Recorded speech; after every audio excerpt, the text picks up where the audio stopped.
Hey everybody, welcome back to the show. Happy Tuesday. Thanks so much for joining us. Resolutions. They're so they're so elusive. They're enticing. You feel great trying to make one and they don't work. I'll tell you a story about my buddy who invested in some sports clubs. Ever tell you this story once? Is great. I got a friend who invested in some sports clubs.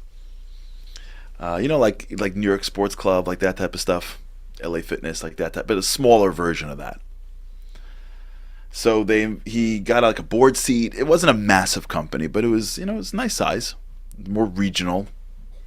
And he invested some money in, and for his investment, they either let him come to the board meeting or he went to I don't know, put him on a board or something like that. But he was in some important meeting with all the execs, and he's like a smart guy. But I love him.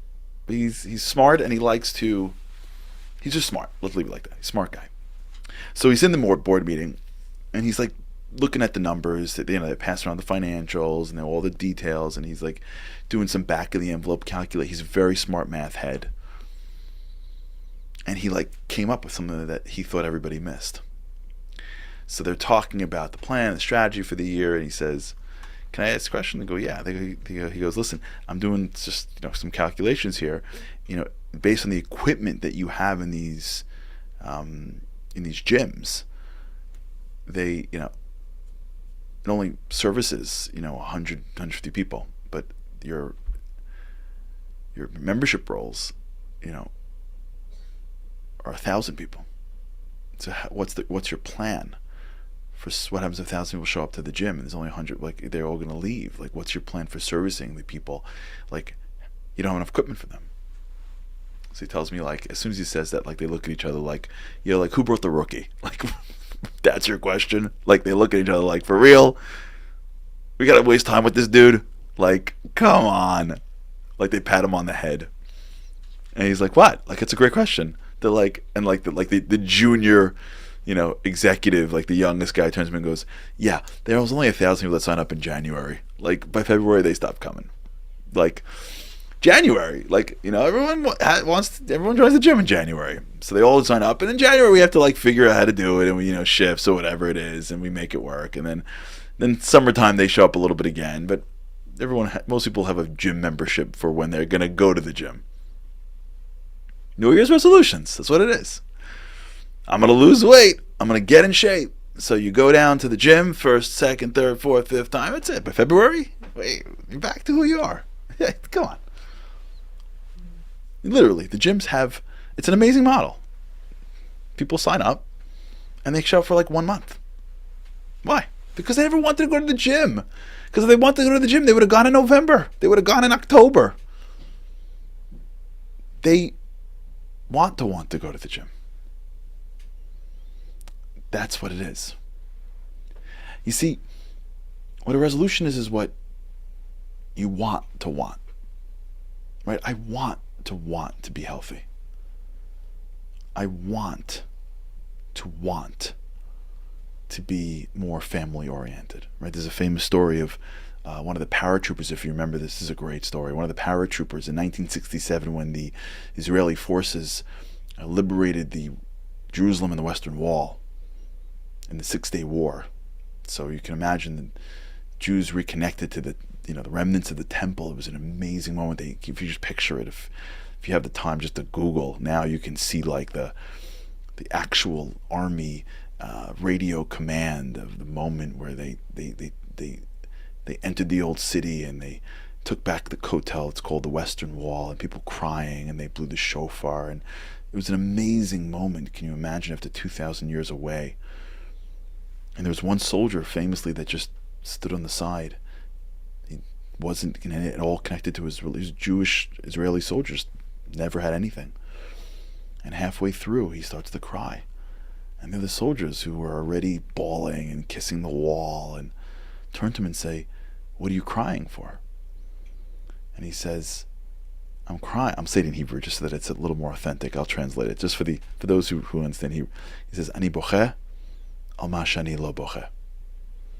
I'm crying because I'm not crying. That powerful?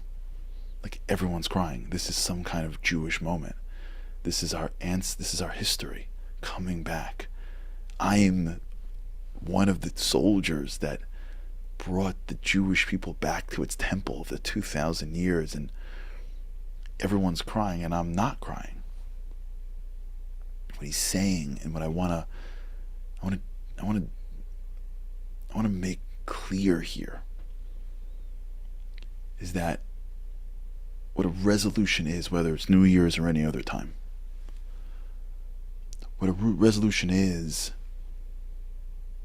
a want to want. That's what it is. And you got to know that. Because if you don't know it, you think you want it, the neural map in your head is already stronger than some weak want it.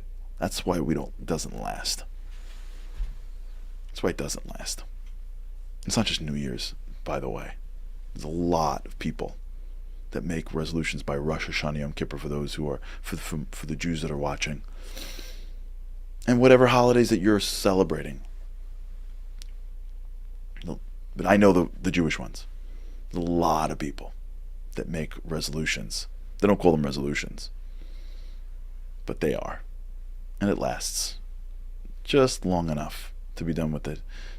The September holidays, the October holidays, and then we're back to life. You know why? Because we don't really want to do it. Because if we wanted to do it, we would have done it. What we want to do it.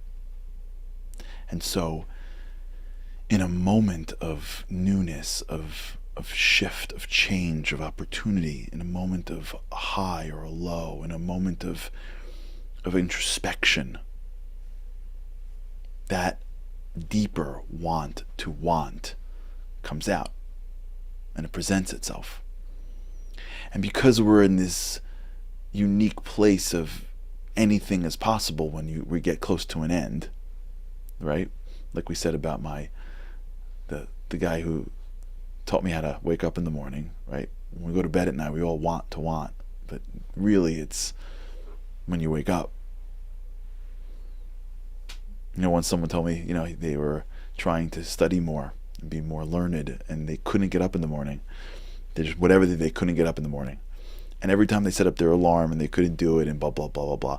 And then they had a flight to catch and they got up.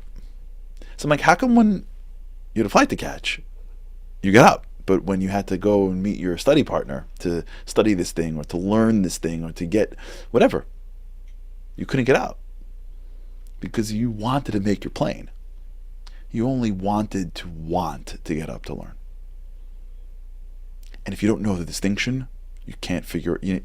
We're constantly lost to how come it's not working.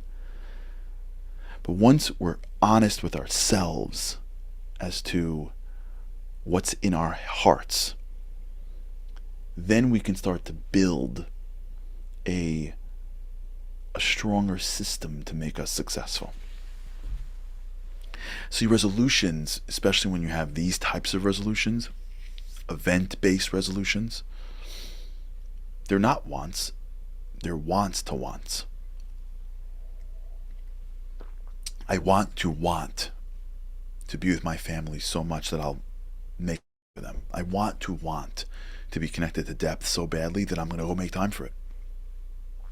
I want to be healthy, speak properly, be a paradigm of giving, whatever. I want this.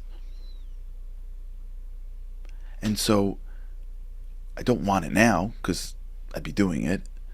But because I'm in this moment, because I'm in this unique moment of New Year's or whatever it is that brings me here, whatever is causing me to make a New Year's resolution, that thing,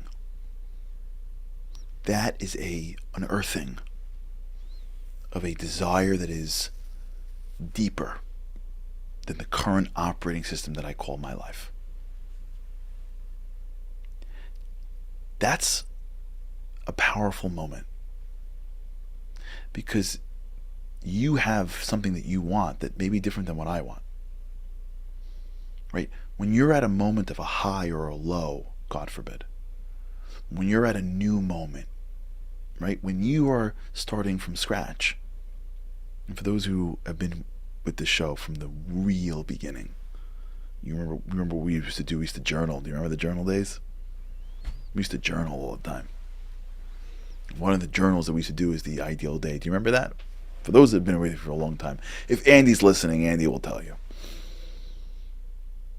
We used to journal when we first started the show. And one of the journal days was the ideal day, where you write a date into the future. And you picture, this is we'll talk about this maybe in another episode, but I'll do it very quickly for those that want to jump in here. You future, whatever, January 3rd, 2025, 2032, right? And then you picture being there, and then you write down one day. Woke up at this time, I went here, I did this, I can't believe that I'm with this person, I live in this place. And that's what you don't get in. You just cup of coffee, an hour, and you just live in La La Land. And what that does is it starts to unearth the things you want to be that may have been buried in your life. But if it's 5 years out or 10 years out, anything's possible. It buries the things, it unearths the things that you wanted to accomplish that maybe you're not allowing yourself to because of the current daily schedule. And it's valuable information to know what you deep down want, because that's giving you an indication of what you should be doing to some extent. You see, me and you are on a mission in this world. Our lives are not random. We're placed here to do something, to bring something out into the world, to be somebody. We have unique talents. We have unique gifts. We have unique desires. I want something that you may not care about, and you may want something that I don't even know exists. That's okay. That's called life. That's how God runs this world. We have a mission. And it's a complex mission. And one of the ways we know what our mission is by allowing the thoughts come out of what we want to do. What we want to want is really valuable, because wanting to want begins the process of getting underneath what's inside us, but what this world and maybe our own insecurities and our own failures and our own lack of confidence has stopped us from being able to at least articulate that I want. So if you really, really get into it, we don't just say that make the same 4 resolutions that everyone else makes, but if we really say, I want to make a resolution of what I want to become in 2022, don't just like this, more money, less weight, what the usual Western nonsense. It's nice, but the usual Western stuff. If we take a moment today and ask ourselves, what is it that I really, really, really, if I could pick one thing that I get in 2022, what is that? I get one thing. It's a gift. What do I want to want? If you don't have that clarity, how are you going to get it? The world's not giving it to you. The world's giving you more stuff to buy. The world's giving you a treadmill to get on. The world ain't giving you. That's for sure. Think about that. All right, let's think about that together. The want to want. If I can pick one thing to be, to do, to have this year, 2022. So next January 3rd, I have it, I am it. What's that thing? The relationship with whom? Being what? Having what? What's the thing that's inside me that I don't even allow myself to think I can get? I want, but in a moment. But don't, you have a resolution. Dig. All right. We'll talk. All right, everybody, have a great day. With God's help, I can't wait to see you again tomorrow. Have a great day. Living on a lifeline. The world doesn't ever seem to change. Looking for the sunshine, but you're caught up in the rain. It's like your eyes are wide open, but you cannot see. You're watching life pass you by like 1, 2, 3. Walking in destruction, The winds of life blur your vision, all the devastation. Forever feels like you're on the run, it's time. No one else can set you free, you're locked inside. And only you have got the key.